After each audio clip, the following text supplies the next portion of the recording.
입니다. 오늘은 조금 더 깊이 있는 이야기를 나눠볼까 해요. 아무래도 누구나 한 번쯤은 고민해 보았으면 하는 주제거든요. 바로 착한 사람 곁이 왜 위험할 수 있는가라는 물음입니다. 사실 대부분의 사람들이 착한 사람 하면 배려심 넘치고 누구에게나 친절한 이미지를 떠올리잖아요. 그런데 어느 순간부터 착한 사람 곁이 가장 위험하다라는 말이 제 머릿속을 떠나지 않고 있습니다. 지금도 그렇고요. 저는 어릴 적부터 착한 아이라는 말을 자주 듣고 자랐고 남들의 부탁을 흔쾌히 들어주며 살았습니다. 겉으로는 밝게 웃었지만 속으로는 왜 나만 이렇게 힘들지? 라는 질문이 조금씩 쌓이더라고요. 그러면서 내가 뭘 좋아하는지, 정말 어떤 삶을 살고 싶은지 잘 모르게 됐습니다. 그러다 보니 스스로에게 과연 착한 사람이라는 게 절대적으로 좋은 걸까라는 의문이 생겼던 것 같습니다. 더 흥미로운 건 저처럼 그렇게 착한 사람이 된 이들과 함께 있으면 편안함보다는 미묘한 답답함이 느껴질 때가 있다는 점입니다. 왜 그런지 궁금해서 제 경험과 주변 사례들을 다시금 살펴보니 몇 가지 공통된 특징이 보이더라고요. 제가 생각하기에는 첫째, 착한 사람들은 거절을 잘 못합니다. 부탁받으면 내가 좀 참으면 되지 하고 무리하게 들어주죠. 그런데 사람이라는 게 누구나 한계가 있잖아요. 아무리 착한 마음으로 버텨도 반복되는 요구에 감정이 쌓이다 보면 결국 어느 날 갑자기 폭발할 수밖에 없습니다. 문제는 주변 사람들이 그걸 전혀 몰라서 아니 왜 갑자기 그러는 거야? 하고 놀라게 되는 상황이 발생하기도 합니다. 겉으론 평온해 보였던 착한 사람에게서 분노가 터져 나오면 다들 당황하고 상처받기 쉽죠. 두 번째로는 착한 사람들은 늘 좋은 모습만 보이려고 하는 경향이 강합니다. 소소한 불편함이나 속상함도 바깥으로 드러내지 않고 꾹 참고 넘어갑니다. 겉보기에는 긍정적이고 따뜻한데 그 안에는 점점 감정의 찌꺼기가 쌓이게 되는 거죠. 그게 어느 순간 쌓이고 쌓여서 예상치 못한 순간에 터져 나오면 관계 자체가 크게 흔들리는 경우도 봤습니다. 주변에도 갑자기 친했던 사람과 한순간에 멀어졌던 이유를 모르겠다는 등 이런 사례들이 종종 발생하는 것 같습니다. 세 번째로 자기 돌봄이 부족하기 쉽다는 점입니다.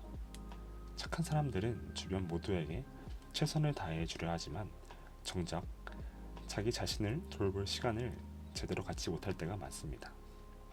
한 사람의 시간과 에너지는 무한하지 않으니 계속 베풀기만 하면 언젠가는 고갈되고 말죠.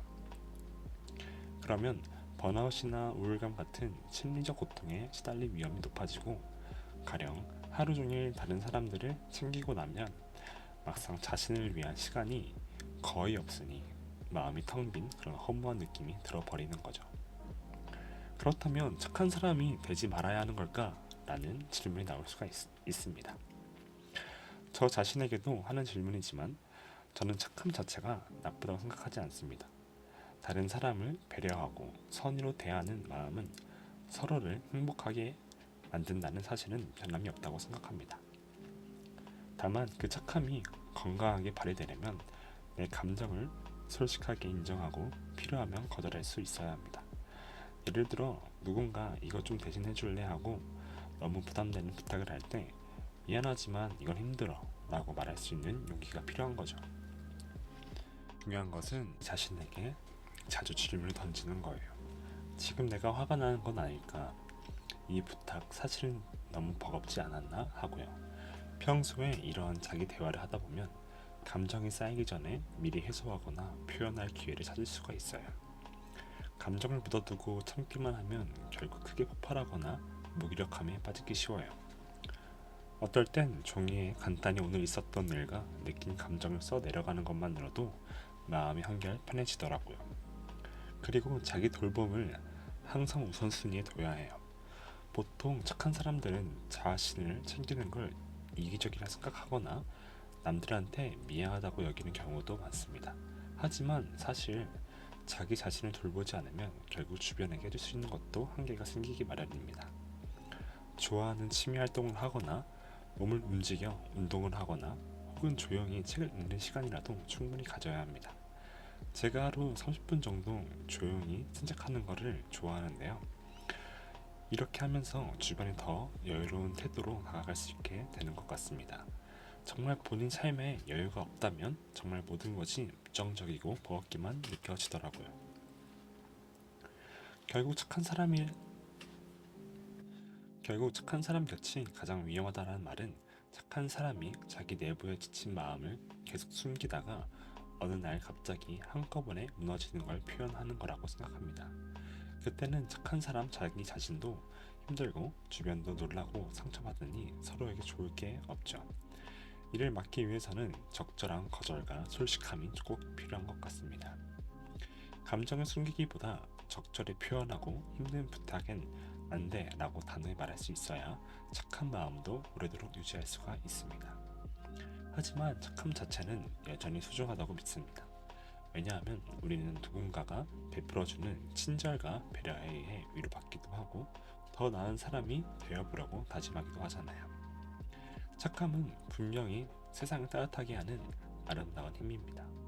다만 그 힘이 오래 가려면 내 자신을 돌보면서 솔직하고 적절하게 거절할 줄 아는 태도가 함께해야 한다는 것입니다. 선의가 자기 파괴로 이어지면 안 되니까요. 오늘 이야기가 착함이 어떻게 하면 오래 유지될 수 있는지, 또 내 마음을 잘 챙기면서도 배려할 수 있는지를 생각해 보자는 거예요. 착한 사람이 되느라 나 자신을 아프게 만들기보다는 건강한 착함을 통해 더 긍정적인 에너지를 퍼뜨릴 수 있는 사람이 되면 좋겠습니다. 여러분은 어떻게 생각하시나요? 혹시 나도 모르게 착함이라는 이름 아래 내 감정을 억누르고 있는 건 아닌지, 혹은 주변에서 그런 사람이 있는 건 아닌지 돌아볼 기회가 되길 바랍니다. 만약 떠오르는 생각이나 경험이 있다면 댓글로 남겨주세요. 저도 여러분의 이야기를 들으면서 더 많이 배우고 더 많이 알아가겠습니다. 저는 제 생각이 정답이라고 생각하지 않습니다. 서로의 경험을 나누고 소통할 때 더 넓은 지혜가 생겨난다고 믿습니다. 감사합니다.